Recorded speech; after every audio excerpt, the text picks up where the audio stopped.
So maybe just join me. Mwamba wenye imara, kwako nitajificha, maji hayo na damu yaliyotoka humo hunisafisha dhambi, hunifanya mshindi. Bishop, presiding pastor, and all the clergy, and allow me to write on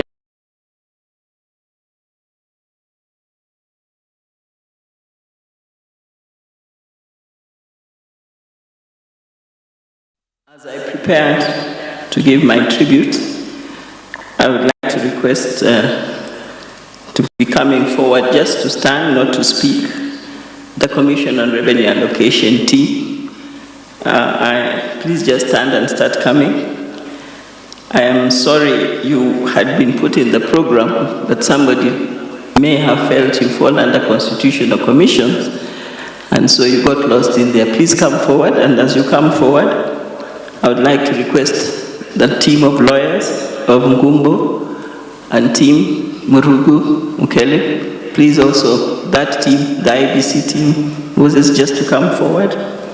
I'd like to request the home care team, Langat, Mwangi, Shaha, all that entire team, just be coming forward, please. Lucy, Kutz, of course, my chairman of the subcommittee, please just step forward. And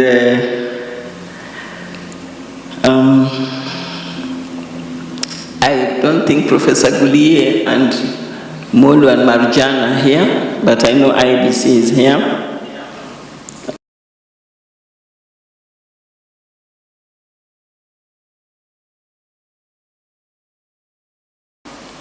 Vera is not here, but her children are here. Now, don't be worried, they are not going to speak. And when indeed I start my tribute, feel free to stand there. Once I see you there, I'll get the message. Because it's very, very difficult to put this tribute to speak of the gentleman that is lying there. I've been strong. I'll try to be strong. And the reason I'm strong is because of the support. Mary Winnie, please come forward. The support that I have received ever since 20th February, just about midnight. I know there's more. There are more people who have supported, but why I'm just calling this team is they have been involved on a day-to-day basis in ensuring that the chairman gets the best, either in terms of support or in terms of spiritual prayers. Chairman Mnamwa, please, I wanted you to come forward. They've been praying, they've supported us in all manner. In the interest of time, I will not mention them. I'll just ask the group of the house team, Ken and your team, Ken and the team, Wamukoya, Shaha, Langat. These have been the caregivers of the chairman, cooking. I think there's Shaha, literally making sure that he's been okay. He was okay initially, but when he started getting sick, then they came in. And I don't know if David is here, he's physiotherapist. If you are, please come forward. They've literally taken care of him on a daily basis. Thank you very much. We will get you to speak on Friday during the tribute upcountry. I also have the team of My sister and my brother, please stand up. Lucy and Kutz. The night the news came in, the news Rachel is talking about, and the chairman of our committee, these are the people who accompanied me to hospital that night. The way the news was broken to me, I was just told he's had a cardiac arrest and he has died. And that was just before midnight. So it was very devastating. It so happened Rachel, as she has said, was away, and my son Jonathan was around, and they were speaking on phone, and Rachel could hear me get the call on the other line. Within no time, she had mobilized a team to accompany me to hospital. Thank you very much. That is Lucy, my sister, and Kutz, my brother, and Wakili Nyongesa. The other people who've been there literally on a day-to-day basis, every day, the lawyers, please step forward. You know, day-to-day basis, these lawyers have been available. They've been visiting. If it's birthdays, they've celebrated. When the sad news has come in, we have always felt free to share with them. And they have always said, please let us know if you have a problem and if you require anything. Thank you very much. We don't take it for granted. Somebody missing here is one of the lawyers who passed on, Wakili Mutubia, who was also very close with the chairman. Thank you very much. From IBC, Marjan, the CEO, current CEO, Professor Gulie, and the two other commissioners, Professor Gulie and Commissioner Molu. We used to call them the four musketeers, because they used to move around together. They made decisions together. So whenever they visited, literally almost every day, and I will always make sure that whoever wants to visit chairman should come around 1 o'clock. Kutz and Nyongesa, it was deliberate. I hope you enjoyed the chicken you used to eat. Thank you, Ken, for providing that lunch. I'll just call Ken when these people say they are coming, and I'll try to make sure it is at lunchtime so that they give company to the chairman, because that was the best time to have visited him. Thank you very much. Let me ask the other Wakilis, please, Lucy and team, just to step forward. Yes, again, thank you very much for the support that you have given. We are truly grateful. Lucy is the former PA. Wakilis again supported him. You may not have enjoyed the chicken, but you did support very much. Thank you. So this other team, I have a lady here, Rose Wanja. Rose Wanja is a very interesting person. This girl was given instructions by the state to ensure that the chairman goes to Germany. And then she goes ahead and she says, you know, I come from Germany. My father was a German. And then she tells the chair, in his state of sickness, you know, I never saw my father. When you go to Germany, please look for my father.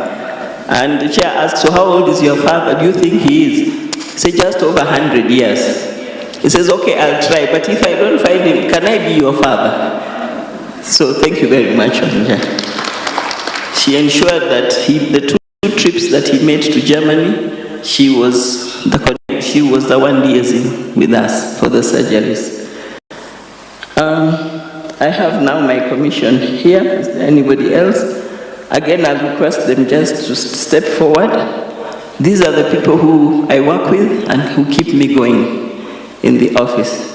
I will start with the commissioners. My vice, who is now in charge of the office and who has been steering, because we are at the very critical stage of that office. Commissioner Kuko, so I'll not allow them to speak. Commissioner Wayaki. We have Josephine, who represents the National Treasury. She actually represents the PS Treasury, Kipto. And then there's Commissioner Fatuma Gedi, who I'm told was here, but she has been Because of the fasting, the Ramadan, she's not here. I want to send a special thanks to her. Every morning she has walked with buckets of mandazis, mahamri, biryanis, potatoes. So literally, we have hardly bought mandazis. She has supplemented Ken with his cooking. So please extend my appreciation to her. Behind is the CRA team, what I call the CRA team. I see some directors, thank you very much, and some of my staff. And I'm very grateful for the support that you have given me. I will not allow you to speak. You will speak on Friday because that's when we have allocated tributes. So thank you so much. Thank you very much, the rest of you. I wouldn't want to take over the program, but I just wanted you to get a feel of the team that has been behind the chair. Ruth Muganda, she's here. Yeah, she has a right to complain. Ruth Muganda is a very, very dear friend. We come a long way. And also Mary, who people mistake to be my sister. So thank you very much, Ruth. We have been together for, I don't know, many, many years. Yes, thank you, as old as our children. Thank you very much. I really appreciate it. In the process, I want to extend sincere appreciation. I know there will be a vote of thanks to those of you who supported us financially. Oh, please, Margaret, Amanda, please stand up where you are. Sorry, you know you are small, so sometimes we forget you. That is my first cousin. She's a daughter to Rachel, and she's been very, very, very, very supportive. Literally kept on coming home, knows the entire story of the chairman, because they used to engage every other time. Sorry, Margaret, I had forgotten you. Thank you very much. I want to then proceed. As I say, I was appreciating the financial support. It's been overwhelming. We were told we shall have a state funeral, but that will happen at home. But again, state funeral does, we still have to get support to meet certain expenses, because as you are aware, if I have to host guests in the village, there will be more of the politicians' guests than my own guests. My own guests are about this number, but I've been told to host 2,000 people. Emil, my brother-in-law, thank you very much. You've been very supportive, always coming home. I hope you enjoyed the salads. We also used to time you the time to come home. Thank you very much. Allow me now to just go through quickly my tribute. And as I say, if you feel free to stand, presiding, go ahead. I'm very good at taking instructions. So mine is a letter to this gentleman that lies here. A very handsome gentleman, no doubt. Our formal journey between you and I began on the 21st of April 1990, when we solemnized our story, when we solemnized our marriage at Mariakani Christian Center. But our story had started long before that. I first met you when I was attending a training which was sponsored by the National Treasury in Mombasa. I was an accountant then. You were then running your law firm of Wanyonyi and Company Advocates.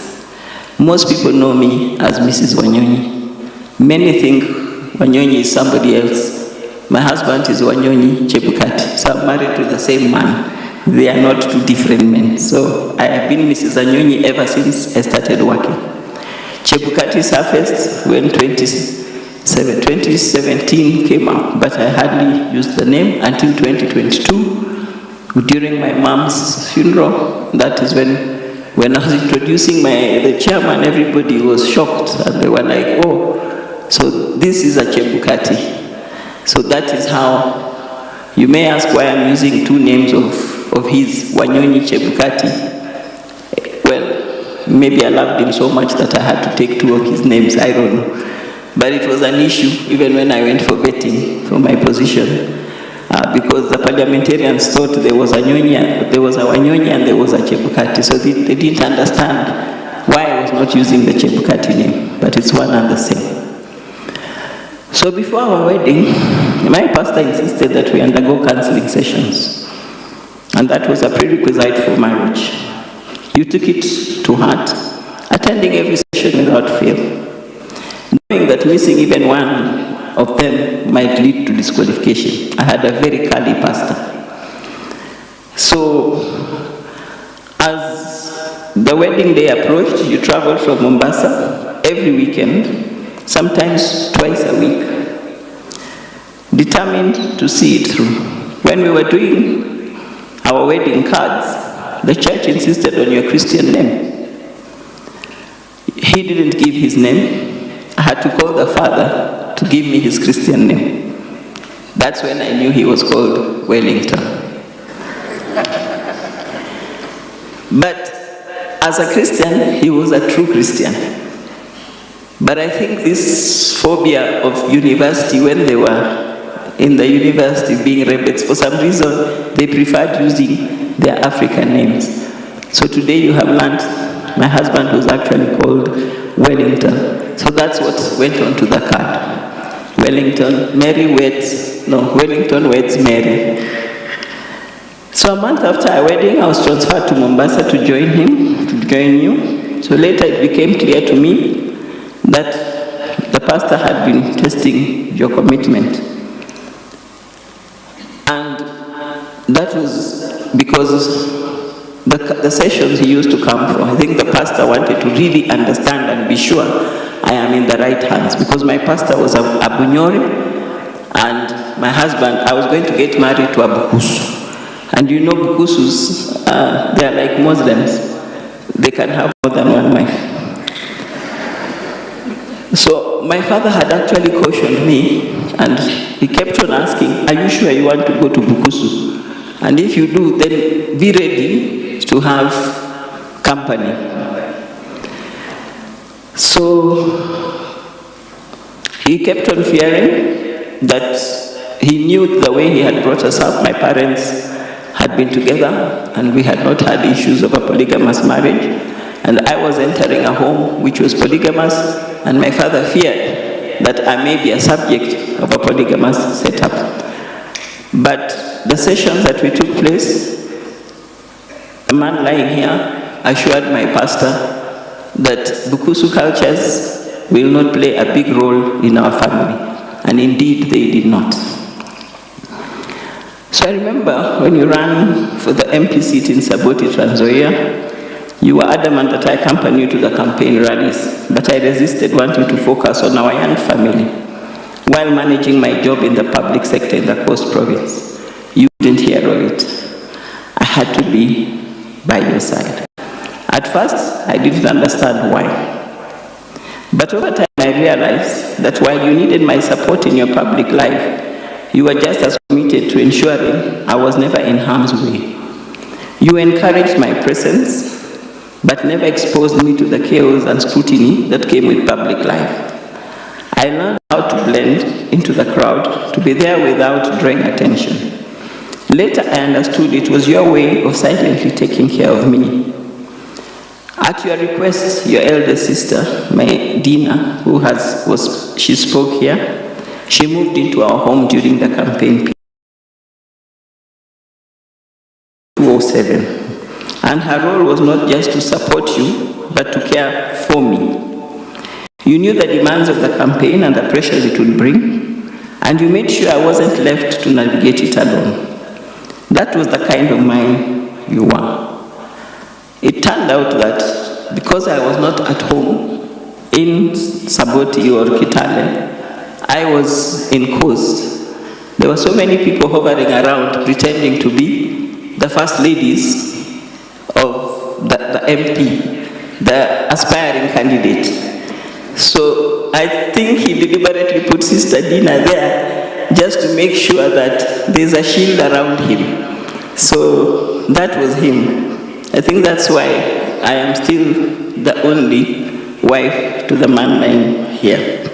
That was the highest chance of it happening, because when you are campaigning, everybody wants to associate with you as your first lady. So my husband kept on insisting, you must come home, you must be seen, I must be seen to have a wife and to just have a decent wife. So I will fast forward to your friends. You were Chep, and then later chairman. But to me, you were always honey or darling. But when Rachel came up as the first child, honey, darling got out of the way. It became Mama Rachel and Baba Rachel. So that is how we all acquired those titles. In the early days of our life, we had only one car, until later when we realized having a second car was more of a necessity than a luxury. Every morning, you would drop me at the district treasury where I worked and pick me up in the evening. I recall one day, one of those days, as a young married couple, we had had a disagreement. And I gave you the silent treatment of, as you took me to work, of kneel by mouth. We were not talking. So when we were not talking, it was always kneel by mouth. When you came to pick me up in the evening, you saw me from a distance, laughing heartily, chatting, and very excited. When I got into the car, I instantly resumed my kneel by mouth. Remember, carry forward from morning. You looked at me and said, "Was that you I just saw, or was it someone else who looked exactly like you? Happy and cheerful, and now you are kneel by mouth." Of course, that broke the ice and we continued talking. So he had a way of bringing me back whenever we had disappointments. As an advocate, he often had cases outside Mombasa and would ask me to accompany him. I vividly recall a trip to Embu where you designated me as your driver so you could prepare your case. Preparing the case was unexcused. He just wanted me to do the driving and to accompany him. At the time, I thought it was simply about work, but over time, I realized it was much more. He wanted us to bond and get close to each other. And that is how we got close, because Rachel came 2 years later after our marriage. Those 2 years were real bonding years. When I was transferred from Mombasa to Nairobi, because I overgrew my seniority, so I was taken to Nairobi. And being a Bukusu man, there was no way I could force you to join me, or even a Luya man. So I found a way. I started slowly pulling out the children. So I pulled Rachel to Nairobi, then I pulled Jonathan, and you heard Emmanuel say how they remained the two of them, and they realized they just have to come to Nairobi. That's how my husband ended up coming to Nairobi. And eventually, I saw the team of Kuto there. He now opened and became the managing partner and opened their Nairobi branch. Many people assumed I was the talkative one in our marriage. No. This man spoke more than I did. You will not believe it. He spoke more than I did. He chatted more than I did. And the people who actually know who gave the tribute that is really applicable to the gentleman here was the IBC, where he spent 6 years at the helm. To him, that was his second family. He protected them, and they are here. He ensured that he gave them their best coverage. And I was so encouraged when they came home, almost 150 of them. They had a ceremony, lit candles, and the tributes we had were spot on. That is exactly my husband. IBC, you got it right. That is him. Yes, thank you very much. So the only thing I've not done, because Chairman had a habit of starting things, he starts projects, and then he dumps them on me because he knows I'll run with them. But one thing we've not been able to do with him was to do the PhD. We kept on arguing who will start their PhD first among the 5 of us. It's still a challenge, but for me, I don't think it adds any value. So the challenge is among the 3. So he encouraged me. You have heard about our health career. You often set that difficult task. I have just told you that. My husband was so generous, so generous. His generosity was to the extent that when he traveled out of the country, he thought the more expensive was the best. So he would bring me very expensive things, which sometimes I would not be able to wear. But I would have to pretend that they are very nice and they are very good. He picked price first, then quality.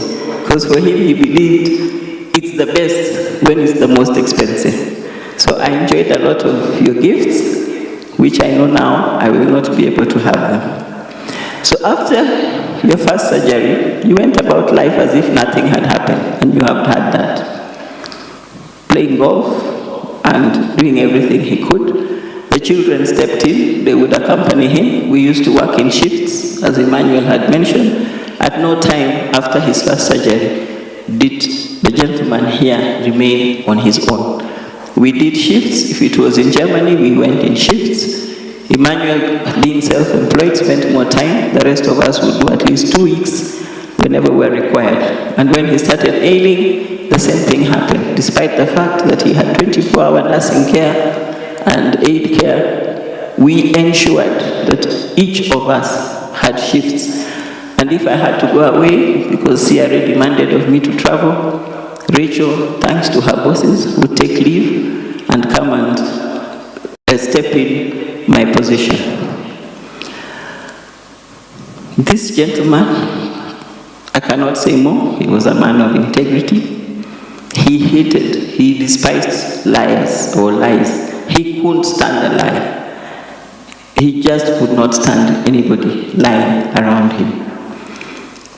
In fact, his favorite verse, Mark 8:36, he loved this verse. For what shall it profit a man if he shall gain the whole world and lose his own soul? He really loved this verse. I cannot really end this all before speaking about August 22. There's so much to speak, but let me fast forward to August 15th, 2022. Just before the results were announced. It was chaotic. But just around noon, a call came in, and the pastors wanted clearance at the gate. So they requested that the chair asked the protocol team to allow them to have quick, free access. So he was getting ready because he had come back very early in the morning of August 14th. I heard him telling his team that he would be announcing the results on that day at 3. He hadn't slept, so I forced him to sleep for at least 2-3 hours so that he could take a rest. And when he woke up, it was calls that kept waking him up, so he woke up and he was dressing.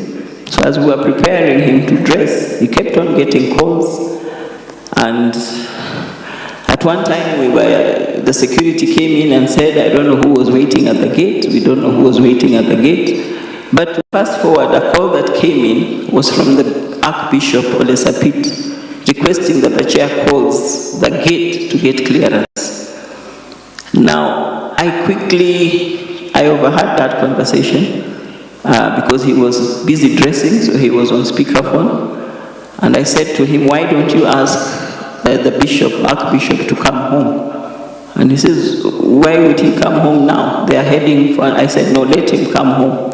It turned out there were 14 of them. So when they came home, a team of 14 came in. When they came, I just told them, I pray for the chair every morning. I used to pray for him every morning before he leaves the house, because the spiritual leaders had told me I am the Esther of this country. So I used to pray for him every morning, just at the door before he leaves. So that day I prayed for him. I couldn't pray. So when the Archbishop came, and the entire team, there were 14 of them, I said to them, I'm not able to pray. Can you please pray for this day? Can you please pray for the chairman? As he proceeds to go and announce the results. So he went, they came, they took 5 minutes to get home because we don't stay far from Bomas. And when they finished, they did not sit, they just stood up, prayed, and left. But I made sure before they left, the security team ensured the chairman was in the middle of this convoy. I don't know for what reason, but I just found myself insisting, telling the security guys, delay a bit because he had not fully dressed. He needed to dress up to prepare to go. So there he was in the middle of this convoy all the way to Bomas. When they got to Bomas, they believed this was the chairman's team, so they put them to sit at the back of the podium. The podium that they were going to announce the results. But ideally, they were supposed to sit on another platform, but they were made to sit at the back. To me, that was divine intervention, because when the fracas started, it was the men of God who were behind him. was not any other person. It was the men of God who were sitting behind him. And I thank God for that day. And in the process of that fracas, you have heard, we tried to reach him, we couldn't reach him. Somehow Rachel reached him, and she was trying to tell him, I don't like the way you're speaking, are you okay? People are saying you've been hijacked, whatever. And you know, in his calm demeanor, he kept on saying, no, I'm okay. I tried to reach him. I put on my phone. My phones had been off. And the security, I told the security detail to just go to him to see if I could talk to him. He said, I asked him, is there anybody you're seeing around him that you think I know? He says, I'm seeing Bishop Oginde. So I told him, give Bishop Oginde the phone. And he gave him the phone, and I asked Bishop, I said to him, you know you're a man of God, don't lie to me. Tell me the truth, is my husband alive? He said, yes, he's alive. I said, I repeated, you are a man of God, just tell me the truth. He said, I can see him, he's alive, but he's surrounded with people, so I can't even give him the phone. Thank you very much, Bishop. That made a big difference. We were really stressed at that time because people were calling in, calling Rachel, calling me, saying chairman is being compromised, he's refusing to announce the results, and a lot of talk. So that was a very difficult day for us. But God came through for us. He really came through for us. So we thank God. And I want to say, when he came home, after he announced the results, he was so tired he just slept on the sofa. And then when he woke up, he asked, is there peace in the country? And I said, yes. And it just turned out there was the TV was airing, the people, at that particular time it was some young people in Kisumu. And this young guy was saying, wakati huu hatutarusha mawe. So I told him, you can see for yourself, the country is peaceful. And he said, so why did anybody else think that the country was not going to be peaceful? And he was so excited. He said, I know I have made the right decision. What I needed is to have this country peaceful. I was not going to be the one to cause bloodshed in this country. So he was very clear about that, and he was very peaceful after that. And the rest, you know, we went for the Supreme Court, and the rest, you know. So on 12th February is when he was admitted. But he had been in hospital for about more than a month, almost 2 months. In ICU, he went and then came back to the ward. Then when they're just about to discharge him, he picks a hospital infection, so they retain him. Just again, when they're about to discharge him, he picks a hospital. So the day he just survived the hospital infection, we requested the hospital to release him because they had already told us they'll be releasing him to palliative care, which they did. We set up a ward for him, a proper ward, oxygen, everything. But somewhere along the line, his oxygen levels had gone down, but they were improved, but the doctors insisted he goes in. So he goes in on 12th February, and he's admitted. And 2 days later, his lungs have fluid.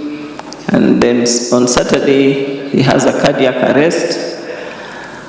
He had a cardiac arrest, and the doctor comes out and says, we've lost him. I was there with my young sister-in-law, Eliza. There was a lot of emotion. And Rachel says, no, I'm going to the room. The doctor says, you wouldn't like to see what you're seeing there. I had been there earlier and I could see them trying to resuscitate him. So I left the room to go and pray. I went to one of the rooms we used to sit and I said, God, just give us another miracle. God has just been kind to us.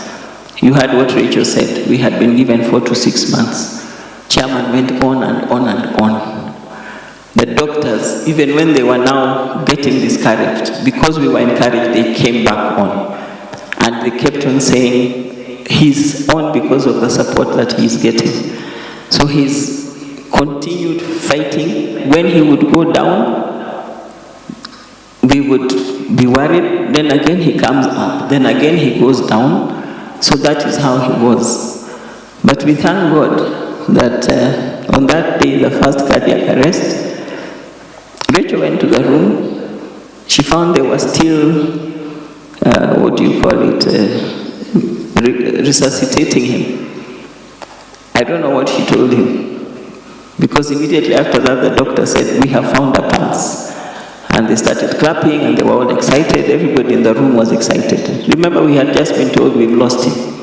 So he survived that day, and that day he had 4 more cardiac arrests. He survived them, and the following day he was okay. That was now Saturday, Sunday, Monday, Tuesday, Wednesday, Thursday at night.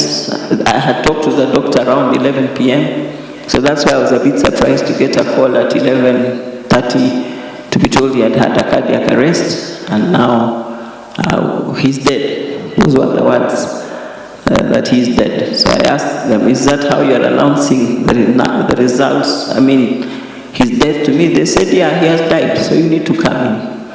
It's another miracle for us. Unfortunately, that wasn't the case.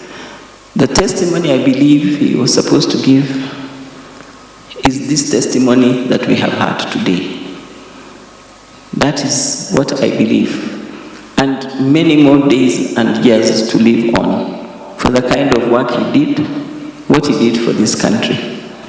Because a lot of prayers were taking place throughout. And what was interesting, whenever he would go down, all the people would be praying for him that day. You just find, even without us talking to him, they are praying. All the time, when he's improved and he's doing very well, again you find these prayers. So it's as if there was some connection with him and people who were praying for him. So I just want to say, my darling, gone are those joyful moments we had, the memorable times we had with the children and yourself. Those international trips that we made, which whenever we went for holiday, we carried my mother with me. We also made trips, we would carry my parents-in-law with me. And I think at this juncture, please pray for them. They were not able to come. My father is even sick. Father-in-law is sick in hospital. When I lost my parents, those became my parents, my immediate parents. And when my father-in-law came after the news, before he knew he had lost his son, he was coming to Nairobi. He had an accident and he injured his leg. So that's what is giving him trouble. Apparently some metal remained in his leg and it's becoming septic. But I spoke to him this morning. He blessed us. He said, I will not be able to join you. My mother-in-law, of course, will not be able to join me. The sisters are here. The brothers are here. And we thank God for them. So just to say that I will miss this gentleman. I don't know. People have been saying they'll be there for us. I hope you'll be there for us, because that's what has made us strong, you being there for us. And just as I end, just one final request. Anybody who was in the committee, please stand up. The committee that has ensured we are where we are today. I think mostly the ladies dressed in black and gold and the gentlemen. Please stand up quickly, because I don't want, if you sat on any committee, Zippy, Winnie, Mary, I can see Isaac Otolo there, Ruth. These are the people who have put together. Barbara, you have been consulting. These are the people who have put together the events.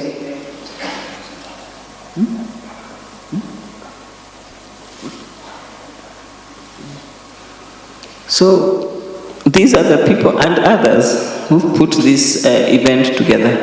Let me appreciate you so much. I know I might not find another time to appreciate you. Joyce, who was representing IBC, can we just clap for them?